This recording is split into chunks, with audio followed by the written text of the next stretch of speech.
This isn't a typical scary story, but just a really odd situation that happened to me back about 1997. It was the late 90s and early 2000s. I worked doing trauma scene work. I was a supervisor of a crew that you never really see or hear about, but what we did was go into homes, buildings, other structures after a homicide, a suicide, accidental death, and situations like that. Sometimes they were very gruesome, and sometimes it was as simple as removing a chair and cutting out the carpet. Oftentimes it involved a lot of cleaning and removal to sanitize the scene, both visually and biologically. Our goal was to leave the scene as void as possible. Like, if you didn't know what had happened, you would just assume that it was all under renovation.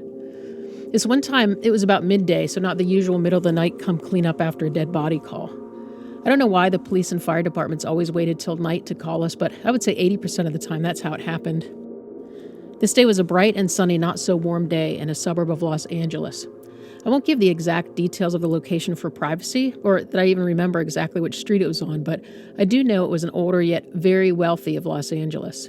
The kind of neighborhood where you'd expect doctors, business executives, or people in the entertainment industry to live in. As we pulled up to this home, it was a huge spread of mid-century modern with fancy landscaping and a long curved driveway. The place looked very well kept and probably a showcase of the neighborhood back in the 50s and 60s. The typical scenario was I, being the supervisor, would approach the door while my crews waited by the trucks. Since this was supposed to be a small job, we only had my vehicle and our service truck.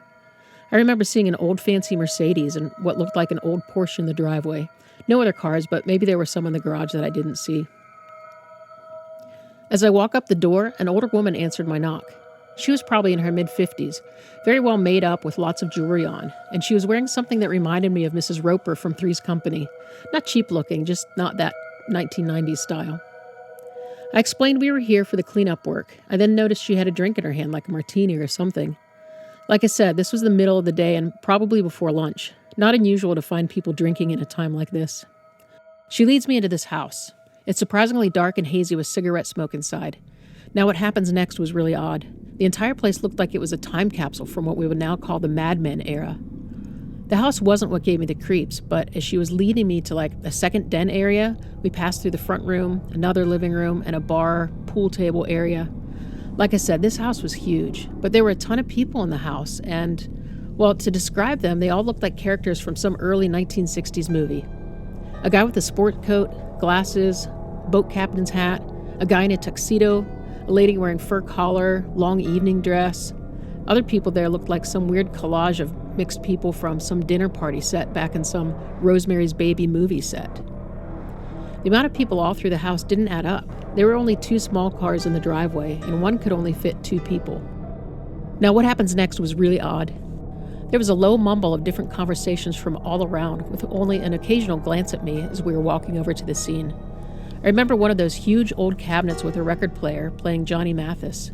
I know that because the "It's Not For Me To Say" playing on the radio like I was about to walk in the Twilight Zone. We finally get to the room where the suicide happened.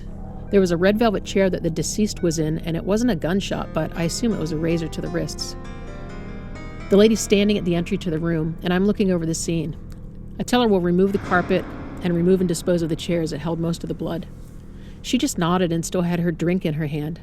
I asked her if she could sign our work order and the release for disposal of personal property, meaning the chair. As she signs, she says, "When you and your crew are finished, just see yourselves out." I told her it probably wouldn't take us more than an hour. She turned and walked away and back to her party.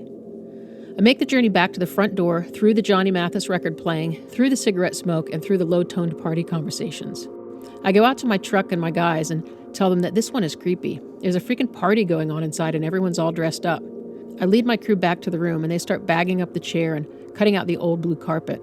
The black stains were where the blood dripped down through it, and we ended up just cutting out half the removed carpet, an even straight cut across the room as to avoid having to move lots of big old furniture. We never found out who committed suicide, but I had assumed it was the lady's husband. As we were finishing up, I stayed behind the room to take final photos, as was our protocol, to take before and after photos. I thought about looking for the lady of the house just to let her know we were finished, even though I got the impression we were to do what we needed, then leave and not bother her again. I still just wanted to give her confirmation. So as I slowly walked again through the party areas, I noticed no one was making eye contact with me or even acknowledge my presence. You would think that if everyone at the party had known about the death, it would have been conversation, or at least interest. I walk over to the front door and turn to look back at the party stuck in a time capsule and close the massive front door behind me. Driving away, I couldn't help but think what a strange day. So bright and sunny outside. I wonder how many people knew we'd just cleaned up the remnants of someone's last moments on Earth.